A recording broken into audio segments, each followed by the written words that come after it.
Leemos Isaías capítulo 9, versículo 1 al 7. Leo en palabra de Dios para todos. Dice la Escritura: en el nombre del Padre, del Hijo y del Espíritu Santo. Sin embargo, no habrá más tinieblas para los que sufrieron tal angustia. Así como en el pasado las tierras de Zabulón y Neftalí sufrieron gran humillación, en el futuro recibirán gran honor. Galilea, tierra de gente extranjera, por el camino del mar al otro lado del Jordán. La gente que caminaba en la oscuridad ha visto una gran luz. Ha brillado una luz para los que vivían en una tierra oscura. Tú has hecho crecer nuestra nación, has aumentado la alegría del pueblo. Ellos muestran su alegría ante ti, como cuando recogen la cosecha, como cuando se reparten el botín. Es porque tú has roto el yugo que los tenía cautivos, la barra sobre sus hombros y la vara del opresor. Hiciste como en la época en que derrotaste a Madián. Toda bota militar que marchaba para la batalla y todo uniforme empapado de sangre será devorado por las llamas. Porque nos ha nacido un niño, se nos ha dado un hijo. Sobre sus hombros descansa la autoridad y se le han puesto estos nombres: Hacedor de grandes planes, Dios invencible, Padre eterno, Príncipe que trae la paz. La grandeza de su autoridad y paz no tendrán fin. Reinará en el trono y en el reino de David. Lo establecerá y sostendrá con la justicia y el derecho desde ahora y para siempre. Todo esto será posible debido al amor intenso del Señor Todopoderoso. Amén. Como nos decía Mónica, esta semana que viene muchas personas van a estar celebrando la Navidad. Y algunas de ellas no es precisamente la Navidad lo que van a celebrar. Van a celebrar muchas otras cosas, menos la Navidad. Sí, se reúnen en familia, comen, se dan regalos, bailan y terminan incluso haciendo todo lo contrario a lo que significa la Navidad. Terminan haciendo cosas que desagradan a Dios y perdiendo realmente el sentido de lo que es la Navidad. Estábamos diciendo precisamente que para muchas personas Navidad, como decía Mónica, es regalos, recibir regalos, y para recibir regalos entonces terminan endeudándose y ¿cómo es que llama eso? Poniendo la tarjeta de crédito hasta el techo para poder dar regalos y pensar que eso es Navidad. Pero realmente eso no es la Navidad.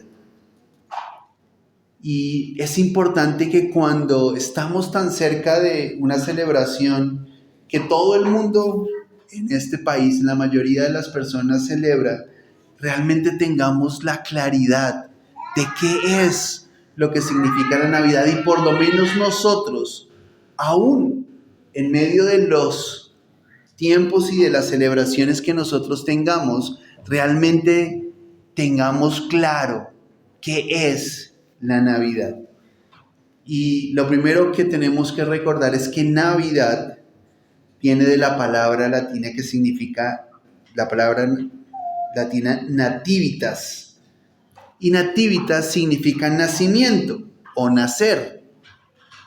Y cuando se habla de Navidad, a lo que se refiere es precisamente al nacimiento de Jesús. No podemos perder de vista eso. Ahora bien, es súper importante también tener claro que Jesús no nació en diciembre, ¿sí? ¿Por qué Jesús no nació en diciembre? Porque en diciembre, usualmente, en el lugar donde nació Jesús, allí en Belén, allá hay estaciones. A diferencia de nuestro país donde no hay estaciones, allá en Israel sí hay estaciones. Y en esta época, en Europa y en Asia, en el Oriente Medio, es invierno. Y en invierno, si Jesús hubiera nacido en un establo y lo hubieran puesto en un pesebre, pues hubiera muerto de frío, muy seguramente. Y la Biblia nos muestra qué era lo que estaba pasando en ese momento. Y dice que había pastores allí. Y nosotros conocemos esa imagen de los pastores, de que viene el ángel y les avisa a los pastores que ha nacido Jesús.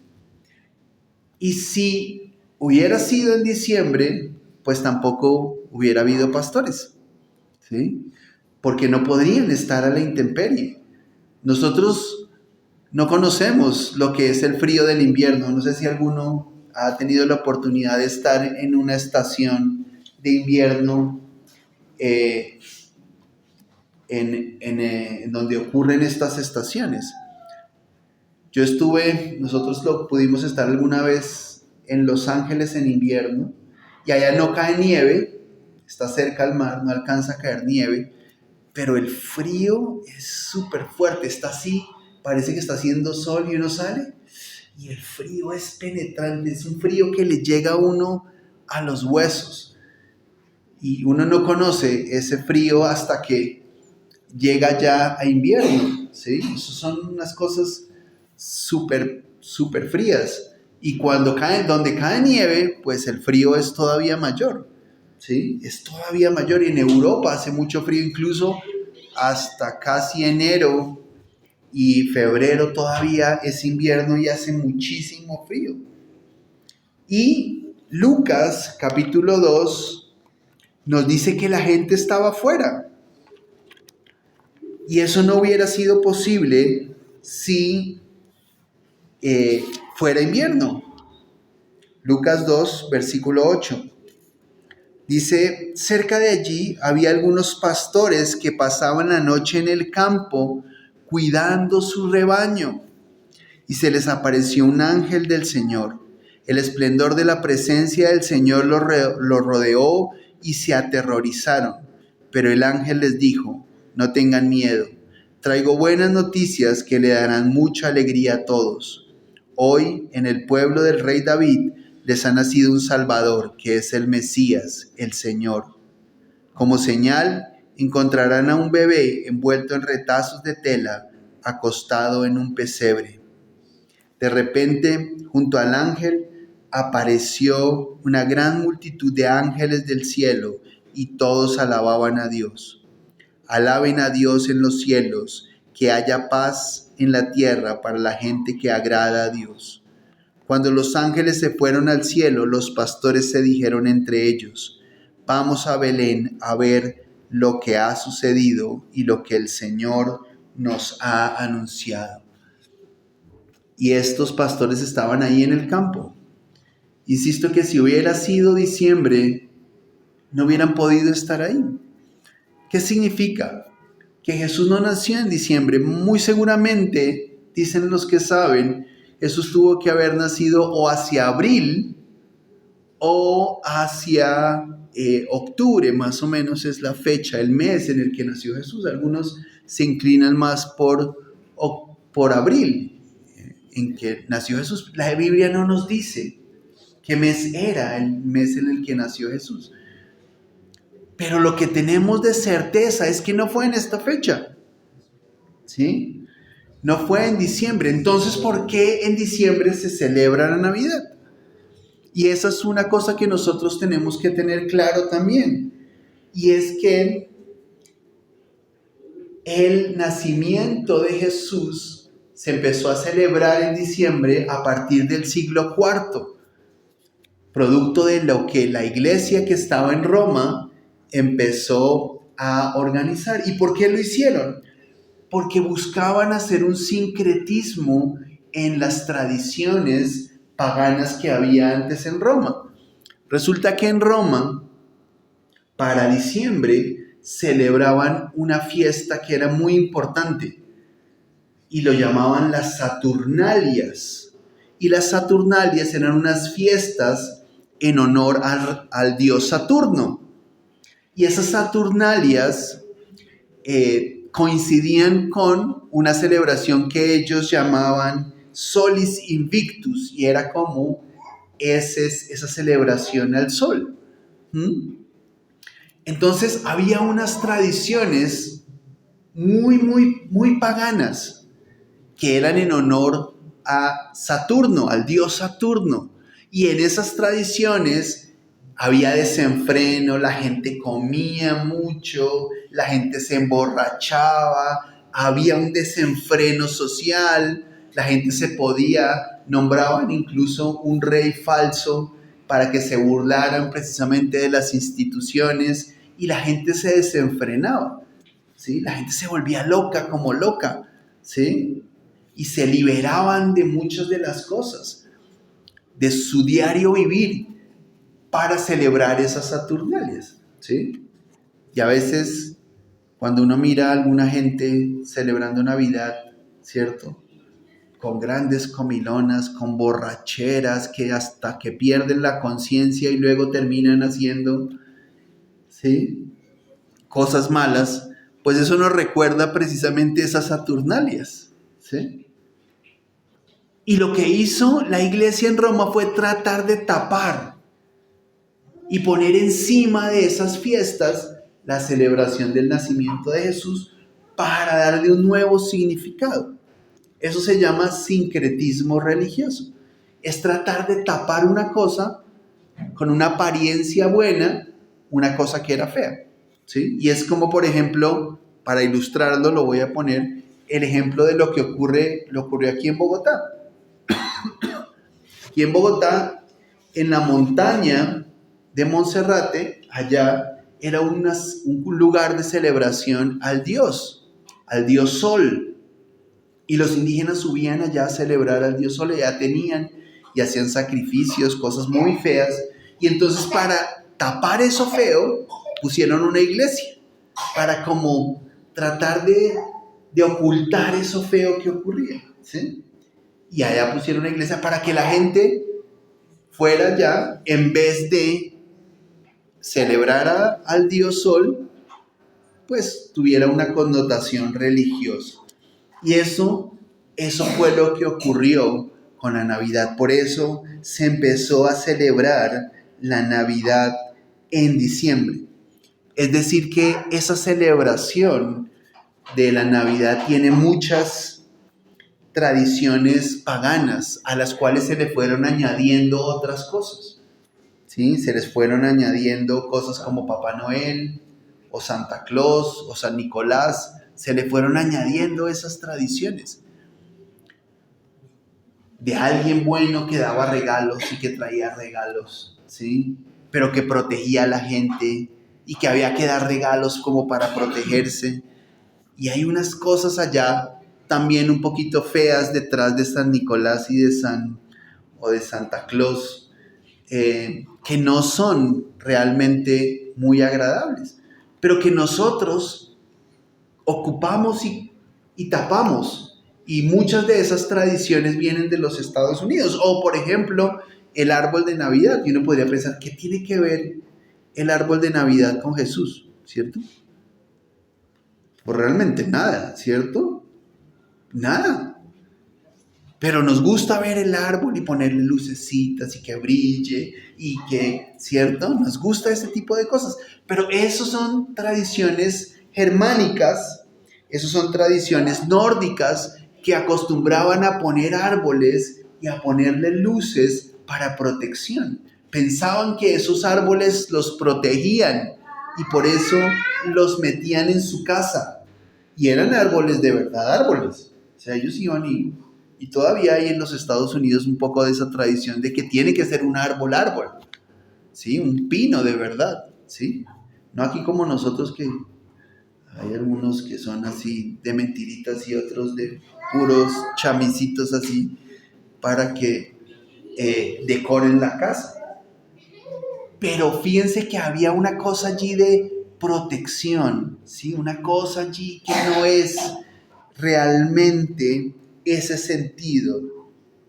Y termina convirtiéndose la Navidad en lo que no es la Navidad. Y yo no voy a hablar de todas esas otras celebraciones y de todas esas otras cosas que significan y que hay algunas cosas feas, porque no queremos meternos con eso. Quiero es que tengamos claro que Navidad debe ser para nosotros por lo menos, ¿cierto? Nosotros no podemos ir a impedirle a la gente, ¿cierto? ¿Qué tal uno ir y meterse a la casa y bueno, y desbaratarle el árbol? No, no vamos a hacer eso, ni yo voy a hacer nada de eso, ¿cierto? Porque decirle, no, es que eso no es Navidad y eso no es Jesús, no. Pero por lo menos nosotros tenemos que tener claro qué es realmente Navidad. Y Navidad tiene que ser para nosotros el recordatorio del nacimiento de Jesús y el significado de su presencia en la tierra al haberse manifestado como un ser humano. Eso es lo que es importante. Y en lo clave de todo esto es el nacimiento de Jesús. Y ese nacimiento de Jesús está manifestado en una promesa. En una promesa que leímos al comienzo y que vamos a mirar en un momentito, pero en una promesa todavía más profunda, anterior a esa que leímos. Vamos a Isaías, otra vez a Isaías, capítulo 7, versículo 14. Isaías 7, 14.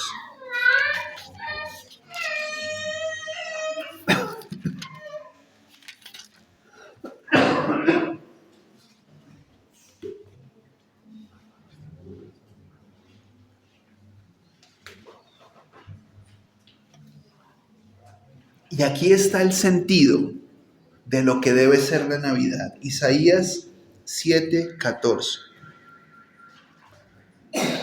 Dice la Escritura: por tanto, el Señor les dará una señal. Miren, la joven quedará embarazada y dará a luz un hijo, al que llamarán Emmanuel. Esa profecía es el centro de lo que significa realmente la Navidad. Va a nacer un niño que se va a llamar Emmanuel. Y fíjense que exactamente eso se cumplió en Jesús.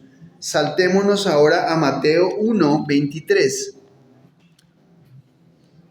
Mateo capítulo 1, versículo 23.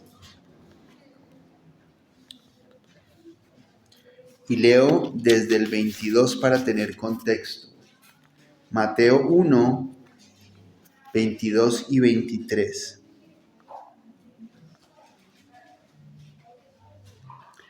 Dice, todo esto pasó para que se cumpliera lo que el Señor había dicho por medio del profeta. La virgen quedará embarazada y tendrá un hijo que será llamado Emmanuel. Y aquí está la respuesta, entre paréntesis, que significa Dios con nosotros. Emmanuel significa Dios con nosotros. Ese es el sentido de Jesús, de la venida de Jesús. Ese es el sentido de la Navidad, que Dios esté con nosotros. Y tenemos que recordar, entonces, cuando Dios creó a Adán y Eva y los puso en el huerto del Edén y les puso allí para que señorearan en ese huerto, Dios estaba con ellos. Dios estaba ahí con ellos. Y ese fue el propósito de crearlos, estar con ellos. Que Dios estuviera ahí y que ellos estuvieran con Dios. tener comunión con ellos, tener comunión con su creación. Pero ocurrió un problema, y fue que Adán y Eva pecaron.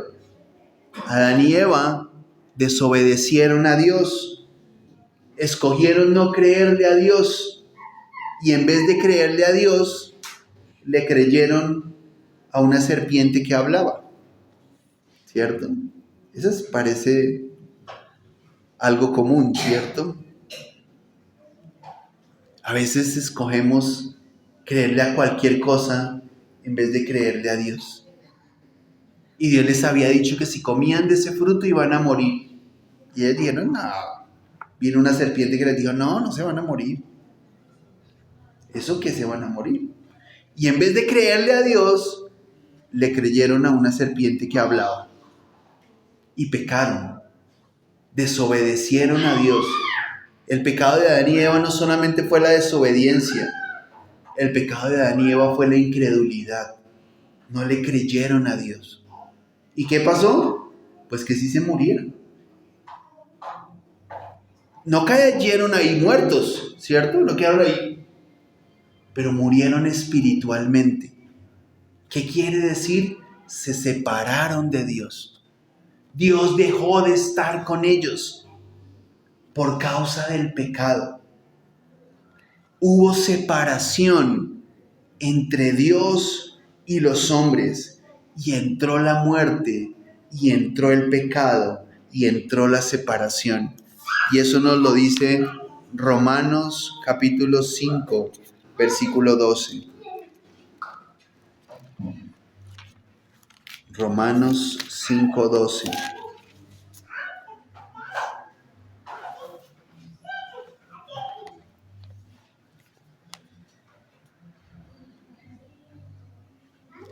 El pecado llegó al mundo por lo que hizo un hombre. Con el pecado llegó también la muerte. Todos tendrán que morir porque todos han pecado. Desde ese momento, el hombre quedó solo. Dejó de estar con Dios. Porque el pecado causa separación entre Dios y las personas. Por eso cada vez que nosotros pecamos, nos separamos de Dios y tenemos que ser prontos, muy rápidos, para reconocer nuestra falta, arrepentirnos y reconciliarnos nuevamente con Dios por lo que hizo Jesús. Porque el pecado hace separación entre Dios y los hombres. Y entonces el pueblo empezó a vivir sin Dios. Ese pueblo de Israel empezó a vivir sin Dios porque Dios ya no estaba con ellos. Y vemos a Dios tratando de acercarse a ellos muchas veces, buscándolos, llamándolos. Pero Dios no habitaba con ellos. Y trató de llamarlos y estuvieron esclavos en Egipto y Dios los rescató de Egipto y los sacó a la tierra prometida, y allí, en el desierto, Dios los llamó otra vez y les dio la ley, y ellos dijeron, no queremos, nos da miedo estar contigo. Más bien que Moisés vaya y nos cuente a nosotros. No queremos que Dios esté con nosotros. Pero Dios seguía queriendo estar con ellos, y es entonces cuando ocurre esta profecía. Miren la señal, la Virgen dará a luz un hijo y se llamará su nombre Emmanuel, que quiere decir Dios con nosotros. Y esa es la promesa que se cumple en Jesús. Jesús es esa posibilidad de que Dios esté con nosotros otra vez, de que podamos volver a tener a Dios con nosotros. No era posible que Dios, siendo santo, tuviera relación con una gente pecadora. No era posible que Dios, siendo justo, conviviera con gente injusta. era necesario que viniera un Salvador, alguien que pudiera reconciliarnos. Y no podía ser ninguno de nosotros, no podía ser ningún ser humano el que pudiera ser ese canal. Por eso se necesitaba que naciera de una virgen. ¿Qué significaba ese hecho de que naciera de una virgen? Que no había intervención de un ser humano. Era un milagro, era algo sobrenatural. Es la única manera en la que pudiera haber una persona que no tuviera que tener relación con el pecado, y era que Dios mismo dejara su lugar en el trono por la obra del Espíritu Santo, que es un misterio enorme, se engendrara en una virgen y naciera como un bebé para hacerse semejante a nosotros. Ese es el sentido de la Navidad, el nacimiento de un Mesías, el nacimiento de un Salvador que pudiera reconciliarnos con Dios. ¿Para qué? Para que otra vez Dios pudiera estar con nosotros, para que fuera Emmanuel, ¿sí? Y eso fue lo que estaba profetizado, con lo que comenzamos a leer. Un hijo nos es nacido, niño nos es dado, y el principado sobre su hombro, y llamará su nombre Admirable, Consejero, Dios fuerte, Padre eterno, Príncipe de paz. Y nació un niño. No cualquier niño, era el Mesías, el Cristo. Cristo o Mesías es la misma palabra. Mesías es en hebreo y Cristo es en griego. Y significan el ungido, el enviado, el que iba a cumplir las promesas, el único que podía hacer que Dios volviera a estar con nosotros. Ese es Jesús. Y ese es el sentido de lo que se celebra hoy, que nació un niño. No cualquier niño, un niño que sería llamado Admirable, Consejero, Dios fuerte, Príncipe de paz. Ese es Jesús, para podernos reconciliar con Dios. Y esa reconciliación se hace a través de su sacrificio. Romanos capítulo 5. Romanos capítulo 5, versículos 10 y 11. Romanos 5, 10 y 11. Esa es la reconciliación.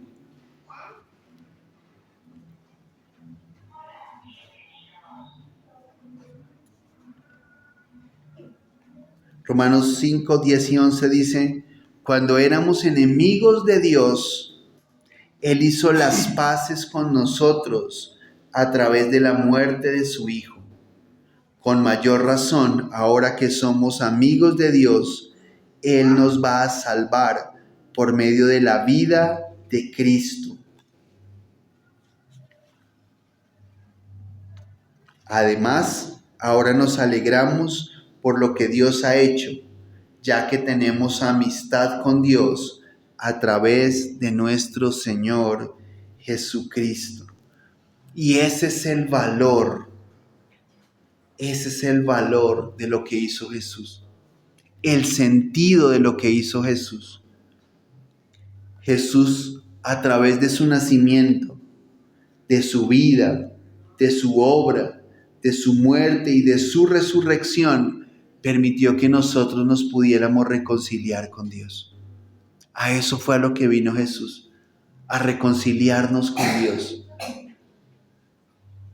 Y era el único que podía hacerlo, porque se necesitaba que un inocente pagara por un culpable. Todos éramos culpables, no había justo. La misma Biblia dice aquí en Romanos No hay justo ni aun uno. No hay quien haga lo bueno. No hay quien busque a Dios. A veces nosotros decimos, sí, es que yo estoy buscando de Dios. Y Dios fue el que nos buscó. Nosotros no estábamos buscando a Dios. Él nos buscó a nosotros y nos encontró. Y eso tiene que ser un motivo realmente de sentirnos especiales. Yo soy especial, tú eres especial. Porque Dios, pudiendo haber escogido a otros y buscado a otros, te buscó a ti.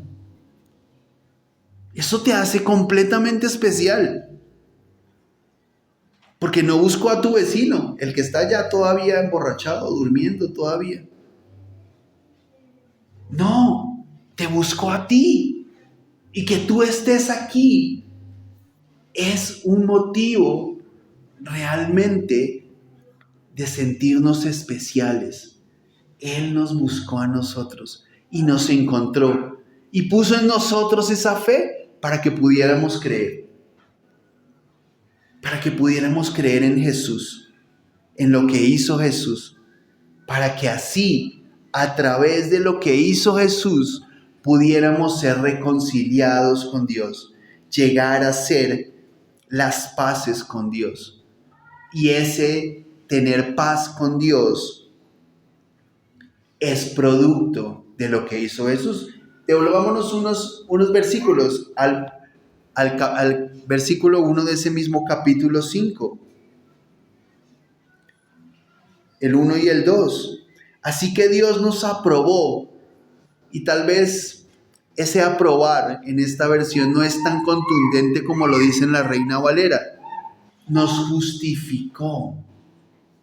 ¿Qué quiere decir eso? Nos hizo justos. No somos justos. Lejos de ser justos. Pero por Jesús nos hizo justos. Y aquí dice así, nos aprobó gracias a la fe. O como dice en esta versión, justificados pues por la fe. Ahora y por medio de nuestro Señor Jesucristo hay paz entre Dios y nosotros. Es Él quien nos reconcilió. Es Jesús quien nos reconcilió. Y tenía que pasar todo eso, que parece una historia y que mucha gente cree que es una historia. Hay una historia tan bonita eso de la Navidad, ¿sí? De un niño naciendo ahí en un establo, que lo pusieran y lo acostaran en un pesebre y se ve todo bonito ahí al lado de los bueyes y de las vacas y de las ovejas y unos pastores que vinieron y una estrella que estaba encima del establo y tenemos todo ese imaginario de ese establo.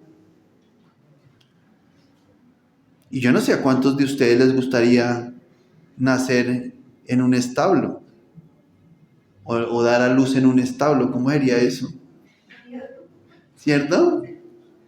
¿Le gustaría intentar que el niño naciera en un establo? ¿Cierto que no? ¿O a cuántos les gustaría por lo menos dormir en un establo? ¿Cierto? Oliendo a chivo, ¿sí? Oliendo a estiércol. No debió haber sido muy agradable ni muy bonito. Pero Jesús nació en ese lugar porque siendo Dios se estaba poniendo en la semejanza de hombre y en la humildad. Porque siendo rico se hizo pobre.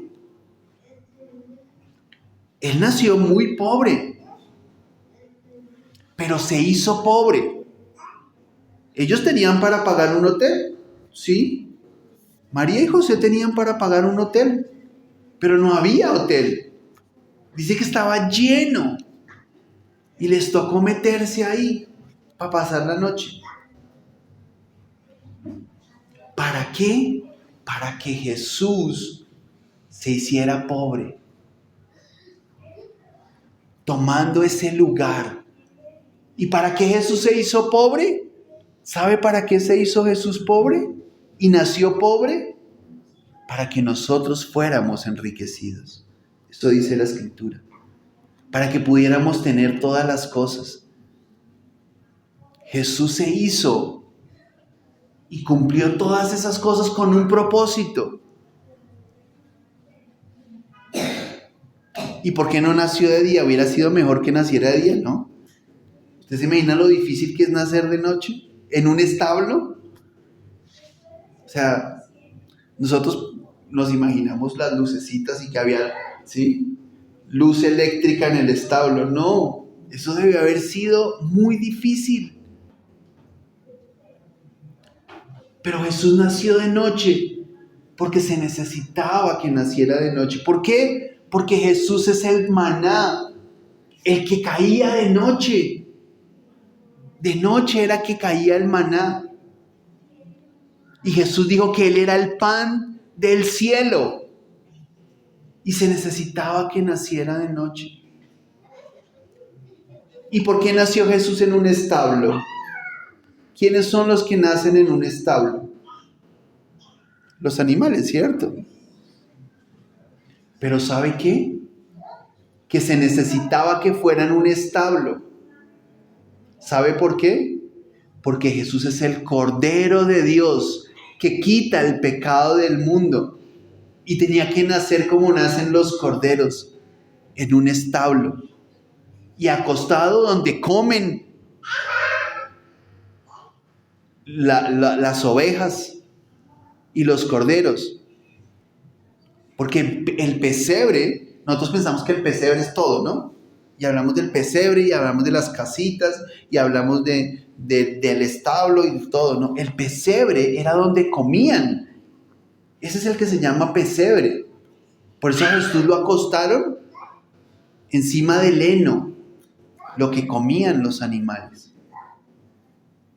Ahí lo pusieron, porque Él era el Cordero de Dios. Por eso cuando Juan, el primo, lo vio, dijo: este es el Cordero de Dios que quita el pecado del mundo. Y el sacrificio de Jesús fue semejante a ese sacrificio del Cordero de la Pascua que hacía el pueblo de Israel cuando fue a salir de Egipto.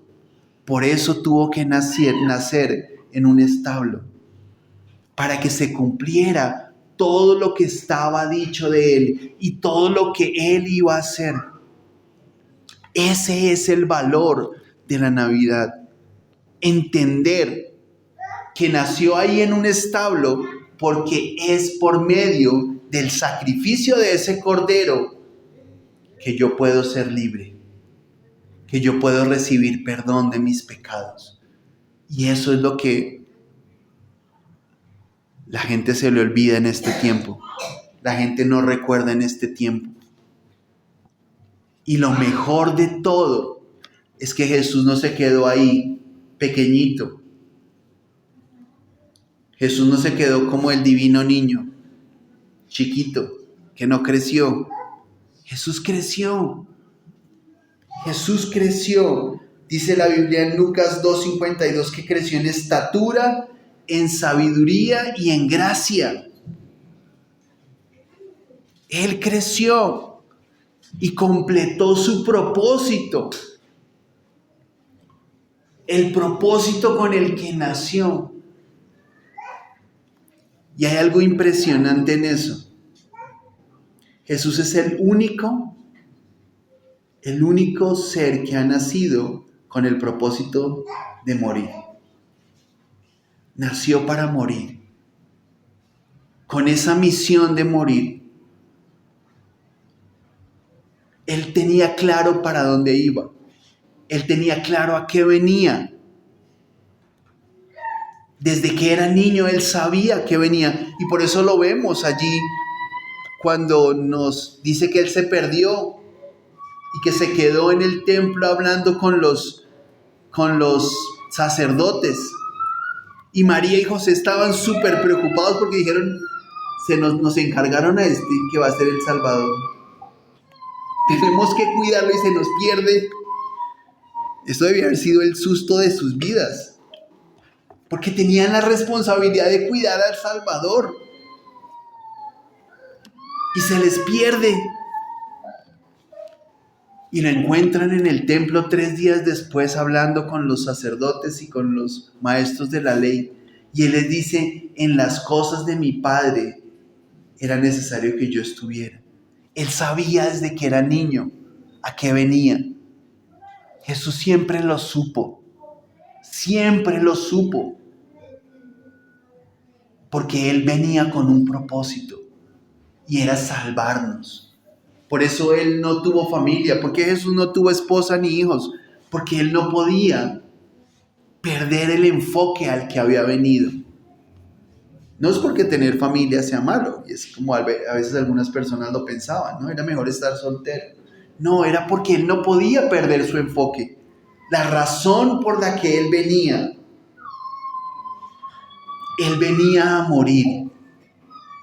a morir en la cruz.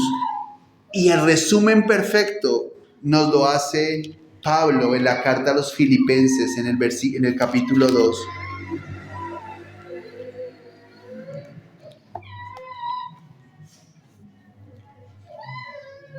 Filipenses 2, 5 al 11.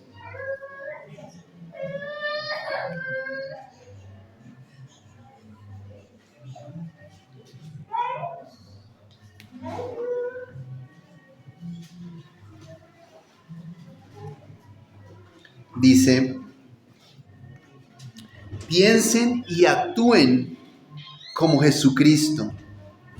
Esa es la misma manera de pensar que les estoy pidiendo que tengan. Piensen como Jesús, le está diciendo, ¿no? ¿Cómo pensaba Jesús? Mírenlo. Él era como Dios en todo sentido, pero no se aprovechó de ser igual a Dios. Al contrario, se quitó ese honor, aceptó hacerse un siervo y nacer como un ser humano. Al vivir como hombre, se humilló a sí mismo y fue obediente hasta el extremo de morir en la cruz. Por eso Dios le dio el más alto honor y el nombre que está por sobre todos los nombres, para que se arrodillen ante Jesús todos los que están en el cielo, en la tierra y debajo de la tierra, y para que todos reconozcan que Jesucristo es el Señor, dando así honor a Dios Padre.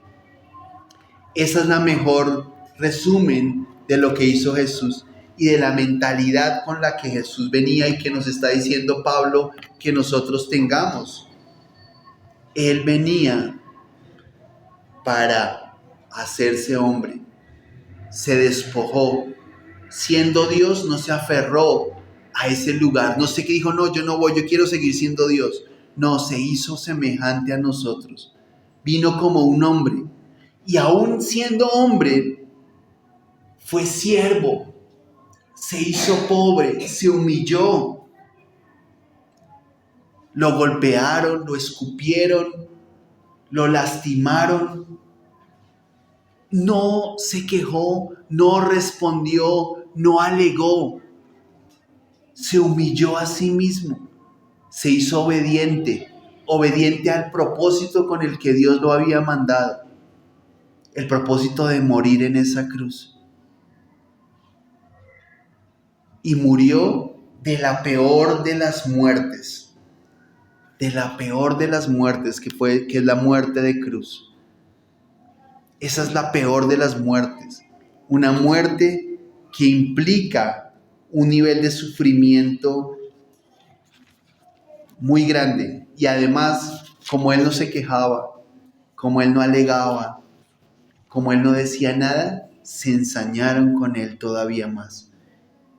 Y lo golpearon y lo lastimaron de una manera exagerada, tal como lo había profetizado el mismo profeta Isaías, que nos avisó en el capítulo 7 y en el capítulo 9 de cómo iban a ser. En el capítulo 53 nos profetizó de cómo iba a morir y el propósito de su muerte. Isaías 53, versículos 5 y 6. En realidad, desde el 4 voy a leer. Verdaderamente Él soportó todos nuestros sufrimientos y cargó con nuestros dolores. Aunque nosotros pensamos que Dios lo había castigado, golpeado y afligido, en realidad Él fue traspasado debido a nuestra rebeldía. Fue magullado por las maldades que nosotros hicimos. El castigo que Él recibió hizo posible nuestro bienestar. Sus heridas nos hicieron sanar a nosotros. Todos nosotros nos habíamos perdido como ovejas. Cada uno agarró su propio camino, pero el Señor cargó en Él todo el castigo que nosotros merecíamos. Y eso es lo que significa el nacimiento de Jesús, que Él venía a llevar el castigo por nuestros pecados. Él es el centro de nuestra fe, Jesús. Ese es la razón de la Navidad, que vino Jesús a reconciliarnos con Dios para que Dios pudiera estar con nosotros. Y ese es el mensaje que nosotros debemos creer, que Jesús murió por mis pecados conforme a las Escrituras y fue sepultado y resucitó conforme a las Escrituras, tal como lo dice en 1 Corintios capítulo 15, versículo 2 al 4, que así es el mensaje de salvación. Eso es todo en lo que nosotros tenemos que creer. Solamente tenemos que creer en Jesús. Eso es, no más. Es todo lo que tenemos que hacer. No es difícil. Es creer en Jesús. Es creer que Él murió por mis pecados, que Él fue sepultado, pero que Él resucitó y ahora está sentado a la diestra de Dios Padre, intercediendo por nosotros. No perdamos de vista a Jesús. Si lo que hacemos en nuestras celebraciones no involucran ni tienen en cuenta a Jesús, ni agradan a Jesús, son vanas y son inútiles. No tienen sentido. Yo quiero animarles a que estas fiestas no hagan que ustedes pierdan de vista a Jesús. Que estas celebraciones no pierdan de vista a Jesús. Que en sus reuniones familiares no dejen que las mismas fiestas desdibujen lo que hemos creído de Jesús. Porque si no, no tiene sentido. Es una pérdida de tiempo. Jesús entregó su vida por nosotros para que vivamos por Él. Yo les animo a que hoy decidamos que Jesús sea el centro, no solo el centro de nuestras celebraciones estos días, sino además el centro de todo lo que hacemos. Que Jesús sea el centro de tu vida. Dale ese primer lugar a Jesús en tu vida. Dale el lugar y que realmente sea una oportunidad de que Jesús, si ya nació en tu corazón, viva en tu vida. Y si no ha nacido en tu corazón, sea la oportunidad para que Jesús nazca en tu corazón. Dale ese lugar a Jesús en tu vida. Dale ese primer lugar. Que Navidad sea hoy en ti, el nacimiento de Jesús. Y que en medio de las celebraciones no perdamos de vista realmente cuál es la verdad, cuál es el sentido, cuál es el propósito de lo que estamos haciendo. Y hagamos las cosas realmente entendiendo de lo que estamos haciendo. Y si tu celebración no agrada a Dios, no vale la pena. Si es para emborracharse o para ver a otros emborracharse, no vale la pena. No vale la pena. Que hoy tú puedas decidir agradar a Dios en todo lo que haces y que Jesús sea el centro de tu vida. Oremos y pidámosle a Dios que Él sea ayudándonos. Si no es el centro de tu vida, invítale hoy a que Él sea el centro de tu vida. Dile, Señor, ven y sé el centro en mi vida. Y si ya lo es, pídele que te ayude a que siga siendo y seas tú esa luz en medio de la oscuridad